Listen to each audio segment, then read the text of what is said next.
Okay, hello and welcome to the video. My name is Wade Smith, and a few minutes ago I was reading a question on Quora about martial arts, and the original asker asked why whether if throat jabs were throat punches were so lethal, could anybody defend against them? And I said, yeah, obviously just block it. But I said if you don't block it, you're done for. And this question was originally posted about 2 years or so ago, and someone else responded back to him and said that he didn't think that throat jabs were that lethal and whatnot, that you would need a direct hit and it would only work if you crushed their throat or crushed their carotid artery. And I wrote back to that person just now and said that it only takes about 75 psi to crush someone's trachea, and it takes even less than that to sever the carotid artery.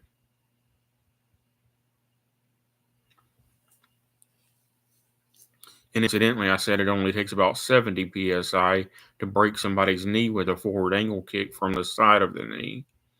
Whereas your knee is very strong from front to back and back to front, it is very, very weak. It's one of the weakest bones and one of the weakest joints in the body when hit from the side. And it literally only takes 70 psi to break or hyperextend the knee from the side. But people don't understand body mechanics. All right. And what are my qualifications? Well, I would be a black belt if I hadn't had to quit for family and personal reasons, but I am a third degree brown belt or first Q in Okinawan karate. All right. And I was like, the reason why throat jabs are banned in MMA is because you can't kill your opponent in a sports competition. And if you punch somebody with 1,000 psi punch straight into the throat, not only is it going to crush their trachea, it's going to break their neck.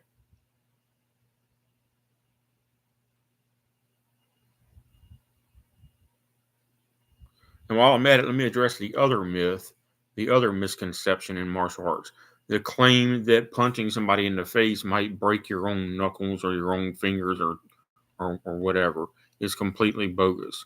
If you know how to throw a proper, either a horizontal twist punch or a vertical straight punch, either way, leading with the first two knuckles of your fist, and you have proper bone and muscle alignment, you are not going to hurt your own hand. You definitely won't hurt your own hand with a vertical fist straight punch. I can punch bricks with no wrap and no tape with my right hand, not my left anymore because it's disabled.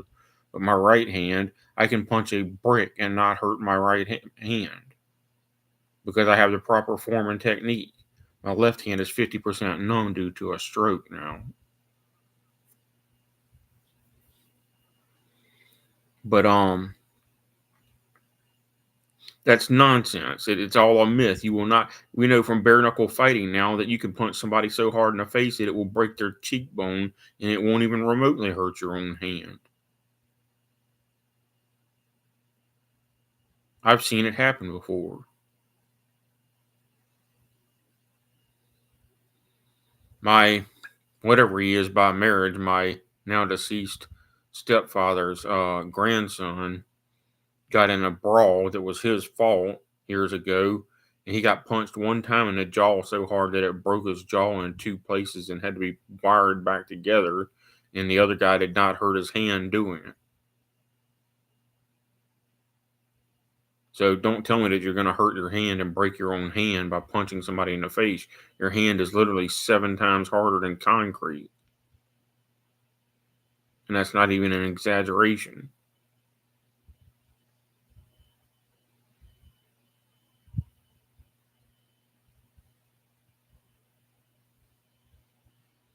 But people have all kinds of stupid superstitions in martial arts, or who either already are in martial arts or who've never taken martial arts.